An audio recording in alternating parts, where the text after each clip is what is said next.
Oh, you see all the grey things up there? That's all the pigeons. This joint has been boarded up for more than 15 years. All the wood rot's set into the veranda. It's a fucking mess. They've lit it up and everything. Half the insides are burnt out. Right next to brand new buildings that are only 3 years old. Down the road from a huge big Westfield mall. Here we are, more of the fire damage. It's a fucking shithole.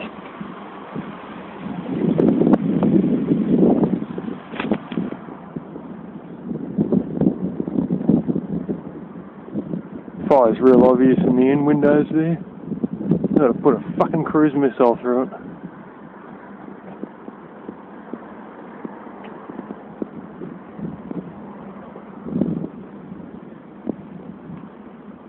Right next to beautiful apartments.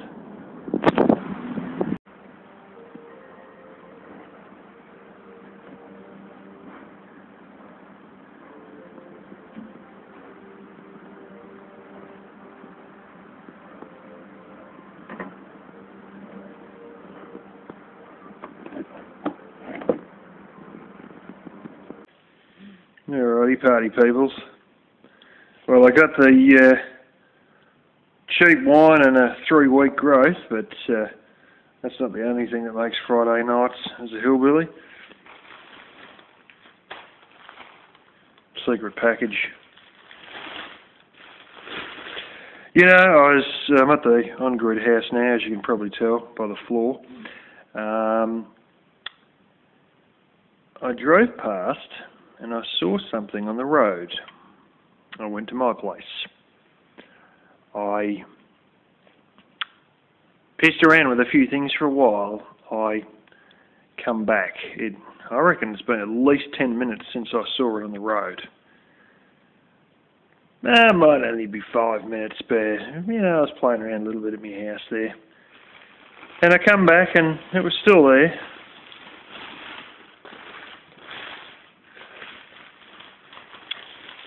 And that would be a wild rabbit, or should we say feral rabbit. And it is very good condition. I think it only has a little bit of bruising there. No, it doesn't at all. I can usually tell. This one obviously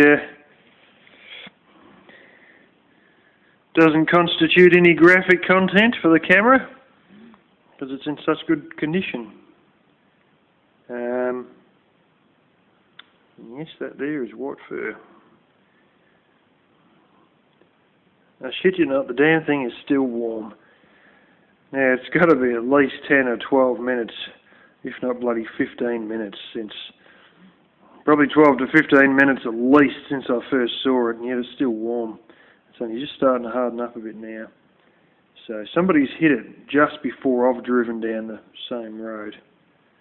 And I couldn't believe it when I put my hand on it on the, I just got a thing where I just pull up and open the door up and I'll have it right beside the door, and yeah, it's still warm. It's still warm now. But that may be a little bit too good for the cats. There's some that when they've been gotten through the middle, you'll open them up and it's just you'll get this, have the best kick in the nose you've had in years if you open some of them up that have been run over badly. But sometimes they just get the head or whatever, and sometimes, maybe this one's case, you don't even see anything, or all you see is a couple of drips of blood on the nose because they end up hitting one of the suspension wishbones or something like that, and it actually just hits them so hard it kills them, but it leaves no marks on the body.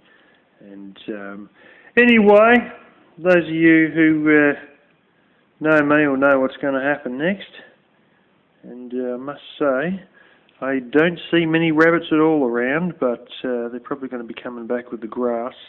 There seems to be not many around my place because of two little putty tats keeping the numbers down.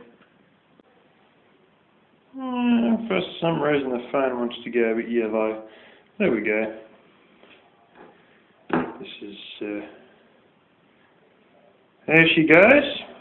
I don't do the hair there, I've missed. One of these things, it's very hard to keep the hair off the skin. The skin is very, well not the skin, but you know what I'm saying, off the meat. The skin is very, very gelatinous. So when you go to wash it under hot water, you may suddenly see gelatine appear just so quick you wouldn't believe it.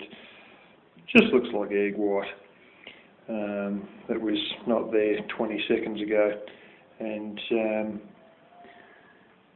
yeah, I have to keep picking it. Give that side another wash, I think. It's a bit more fur than I thought. You can see so much more when you turn on the really bright lights in here. But anyway, there you go. That's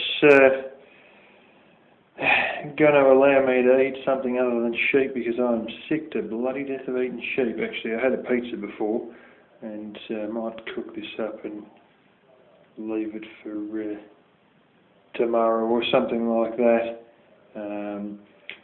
Tastes like chicken with a bit of sheep flavour behind it, but it's more like chicken than anything else. But as they say, everything tastes like chicken. Well, so does rabbit. But anyway, this is just your basic feral rabbit, brought over from England, let go, and with a massive population in Australia, and like so many animals in Australia, they're introduced and feral, and you can shoot as many as you want, and sometimes you don't even need to shoot them, you just got to be in the right place at the right time.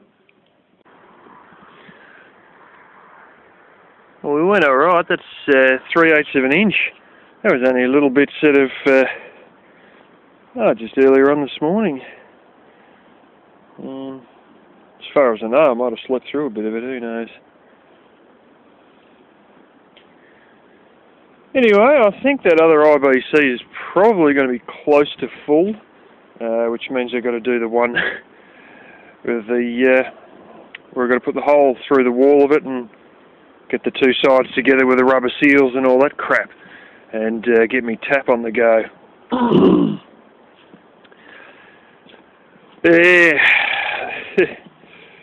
I must say, Bunnings taps are a little bit questionable. I picked up one, and there's still swarf inside the thread for it, and I mean the swarf was not loose, it was still stuck to the thread, so it hadn't even been machined properly.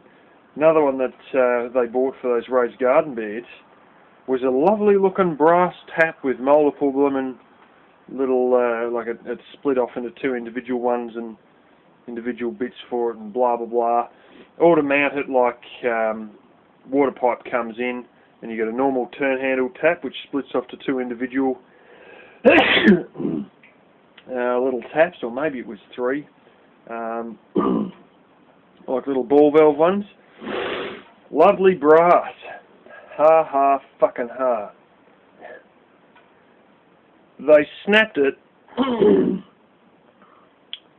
just as they were trying to put the thing together. Didn't drop it on concrete or anything. They snapped it trying to put the blooming fittings on it. Just trying to connect hoses onto it. And it's like a brass coloured plating over die cast. And this die cast was as thin, like it was about 1/16 of an inch. Die cast, and you're supposed to hold bloody pressurised water in that. And that's where your fitting tightens up, so you tighten up this, fitting that's going to hold pressurised water, and they got 1/16 of an inch die cast, and I was like, fucking hell. That is crap. And the trouble is, a lot of that Holman stuff, Holman, might be double N or double L, can't remember, in stuff in Bunnings, there's, just take it with a bucket full of salt. That's why I don't usually buy that many fittings from Bunnings, and plus I got used to the other joint. The other joint's a lot cheaper, and they have every fandangle you can think of. Instead of pissing you around with and ahhing about water pipes, what exact size do you want, what grade do you want. We've got the whole lot. We've got a bloody ½ kilometre of it sitting out the back, you know, and you can go in there and literally buy a mile of frickin' piping unannounced, literally a mile worth, and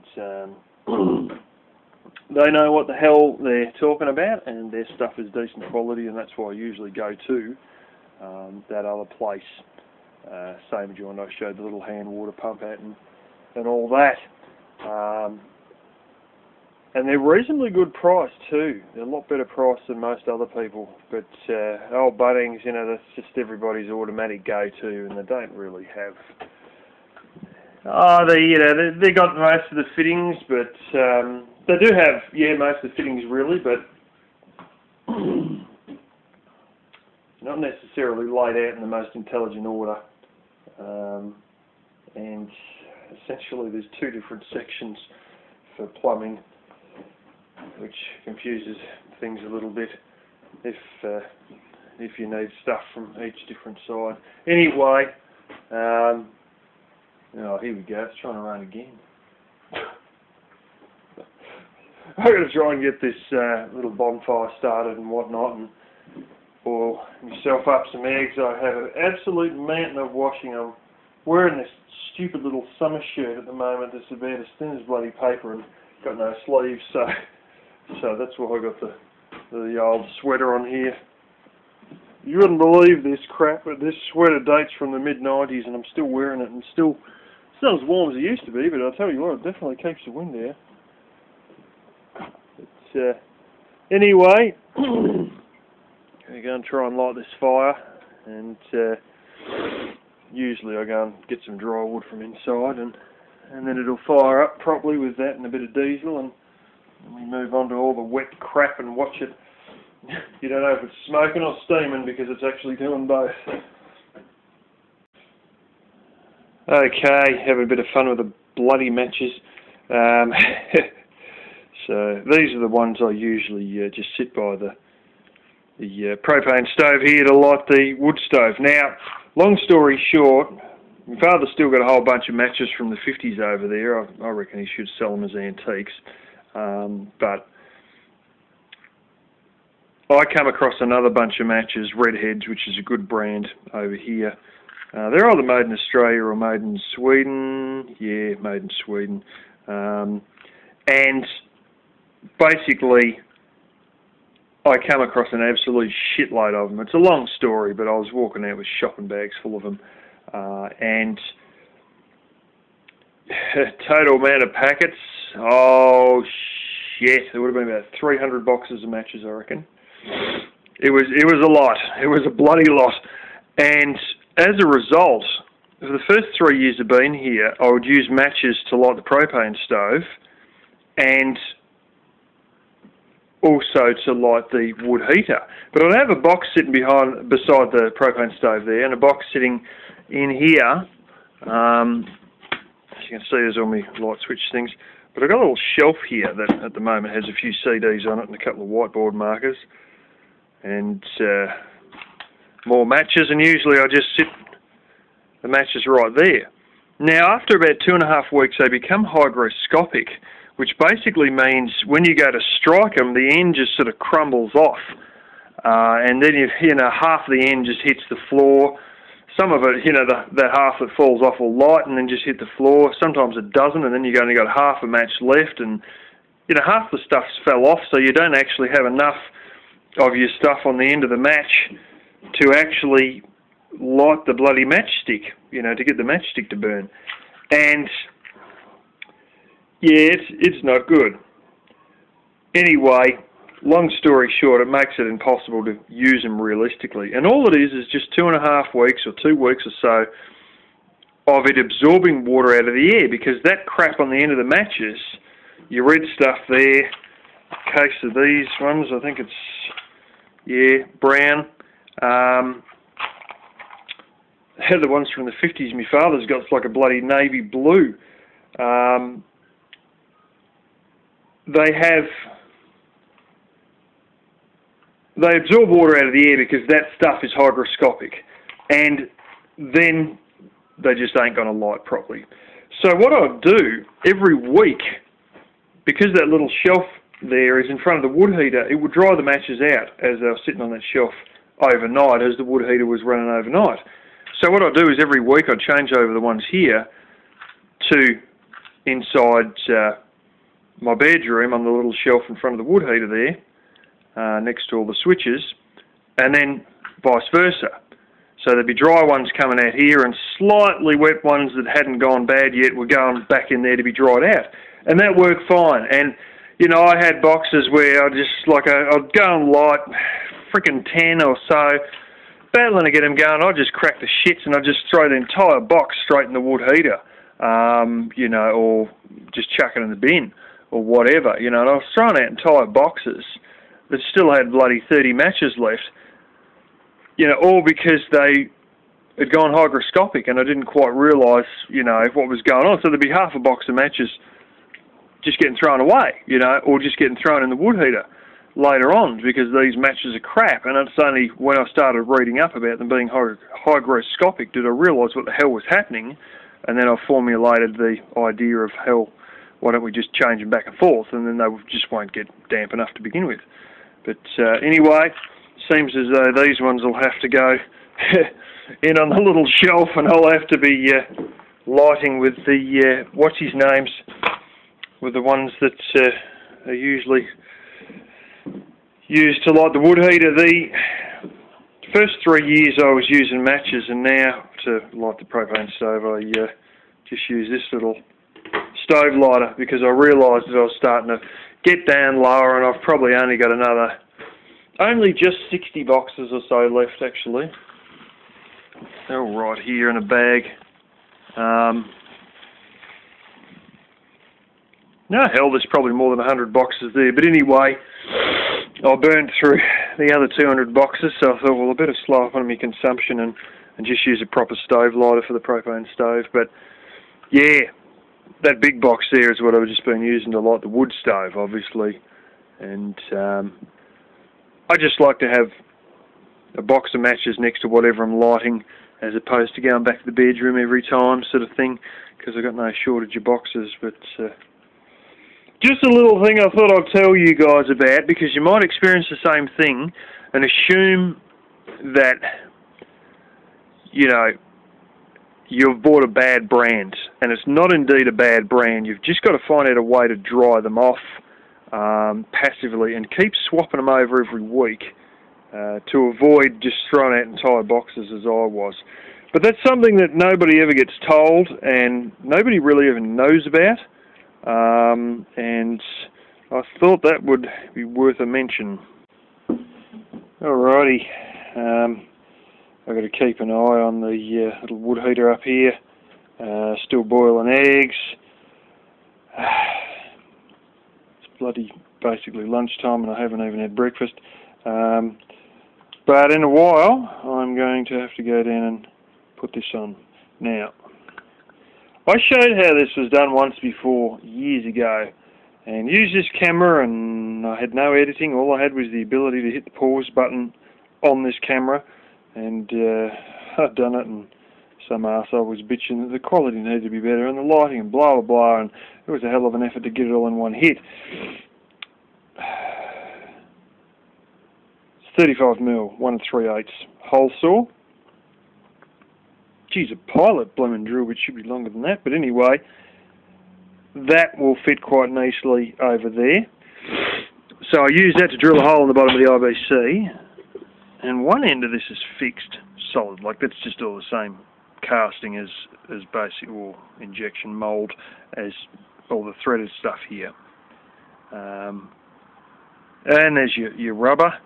And then on this side, you got another nut and flange, basically, a flange nut as they call it, another rubber. Now you take that bit off,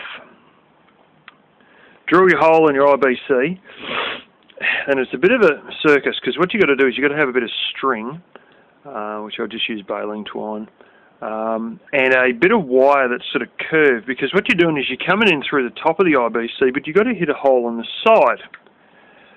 So you need a bit of wire, because if you use a bit of string, it'll just drop straight down. So you have a bit of wire first, just to get, you know, because it's strong enough, and you've got to bend in it to get it to come through the hole. But then this won't slide down the wire, because you've got to get that to slide down the wire. Wire's too stiff, wire has a curve in it, and it's just going to jam in the curve. So the wire has a bit of string tied to it, and preferably you put a little bit of a hook in the end of the wire to make sure the string stays on. And then you need to thread this part on to the string, that end first, and comes out through there after you've taken that rubber and that flange nut off. And then you slide this down the string. You can't drop the bloody string. You more or less got to tie it to one of the bits of, you know, steel tube framing of the IBC and drop it right down. And you'll have to finger around a bit with your finger in this to get this to come through. But once it comes through, then you whack your nut on and your rubber on and your flange nut. And you got to hold this piece here, which as you get in, obviously you can see it becomes long enough to pretty much hold it with most of your hand. As you're tightening this, not super tight, but, well, it's still got to be pretty damn tight with a spanner. And I've got a pretty decent spanner here. Yeah, if I open that up fully, that should easy cover that size. If I go the right bloody way. And if not, I might have to piss off to my father's place and see if I can get some Stilsons. And I might be getting some bloody Stilsons. He's also got a couple of spanners that are bigger than this. I've been meaning to get one of these big $120 cheapos that's like my uncle used to have. They're big bastards, about 2 foot long, and they will fit over everything. But I needed this because some of these smaller ones have issues taking off the POL connectors on the propane bottles, so I thought, bugger it, I'm going to get a decent one. So, but that's not quite big enough, so I'm going to have to go nick one of his spanners. Lucky I realised that. And then, yeah, get me Teflon tape on there, and then thread me tap on, and then that's it. I can change it over. But there was, it was about 100 litres or something, 150 maybe, I don't know, in that IBC before this 3/8 of an inch rain. So should be damn near full, and this is something that I've got to do before it rains again, because I'm going to have to, well, that other IBC's full, and I'm going to have to start filling the one that needs this. And surprising what you can do with a bunch of frickin' 3/4 inch line and water pipe and a couple of gutters, and especially considering that, you know, I'm not even getting the full catchment of the entire house, and we've filled these things so quickly, and we've missed all the floods that everyone else has got. Up where my sister is, I was talking to her yesterday, and yeah, they have essentially seen the floods. It hasn't completely screwed them up, but it's been bloody heavy rains to a chronic amount, and there's gabion, which is rock cage. Gabions I've seen online, they're all like mesh, where I've seen ones, they're like square mesh, like this shit. And yet I've seen ones that are like chicken wire, wound like chicken wire, that are a lot weaker, used for retaining walls, but the ones I'm seeing online are only sort of hard mesh ones. Sure, there's chicken wire ones over on the other side of the hill for part of the bloomin' retaining wall on the side of the road, because the road's cut into the hill a little bit. On my side there's enough rock, so it just holds on its own. But the other side, they have put those flaming gabions. And anyway, the brother-in-law built some sort of a causeway thing for people to, on this property way out. He designed this causeway thing for people to be able to move vehicles through this creek on this huge big farming property. And I believe that took the full force of the water, and the whole lot is still in place. So his civil engineering training was pretty good. This isn't as full as I thought. And I'm starting to think about it. The amount of time it was raining for, I really question whether you could even get 10 mil of rain in that time, because honestly it shouldn't have produced any more than about 2 mil of rain. So it may have just been me not emptying stuff properly, or well, there was rain when I was in the city the other day getting stuff organised as well, and yeah, would have hoped for a bit more than this. There's quite a chance that funnel, it's got obviously the, what's his name, little sort of lace or whatever it is, like the fine material I put in that white stuff, polyester, and then it's got another filter that's like a little stainless steel thing with a rubber ring around it that's jammed in there. That was full of shit, and it may have been that was so full of shit that it was just sort of not letting everything through and everything was just pissing over the ground, but it didn't really show that many signs of it. But you know, the other thing is that often enough what happens in that city has absolutely no effect to the amount of rainfall out here. So probably what I got here is just those few bits that I heard anyway. But yeah, maybe I just didn't empty the rainwater gauge out. I don't know, it just seems a bit odd. But it didn't seem to rain that much this morning anyway. Like, seriously, it was only about blooming 10 minutes or something, you know, of reasonably slow rain. But anyway, got this down here and just try to have almost looked as though it was going to start to rain before, just sort of got everything a little bit wet for a second, but so I thought I'd better get on with this. So yeah, the wire isn't quite as big as expected. It was either too big or this piece. So I'm going to have to, this one's that strange square wire, so I can't really bend the end over because it's all sort of splintering open, like as though it was never sort of very high quality when it was smelted, sort of cracking. So I'm going to have to just tie this end really tight, and yeah, I could have used a bit of baling twine, but I would have had to untangle the shit out of it and cut it off and piss around, and hey, this is already nicely rolled up.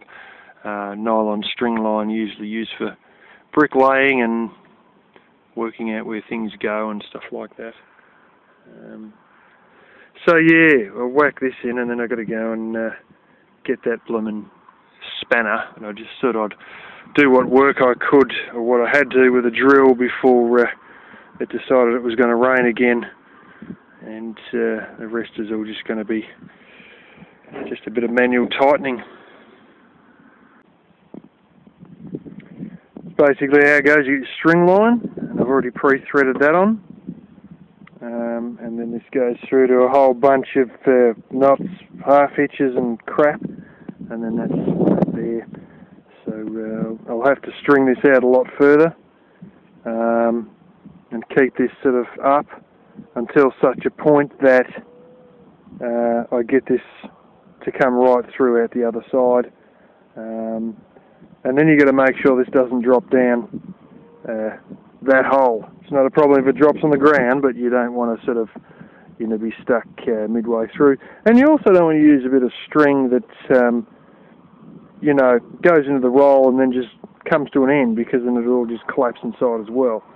So if you're a bit questionable about the quality of string, pull out a decent length of it, a few yards, just to check that it's there's no ends, otherwise it's all just going to collapse and fall in, and then you're going to have an arm that's probably twice as long as it already is to be able to get it out of the bottom. Or try some strange thing like open the big tap at the bottom, which is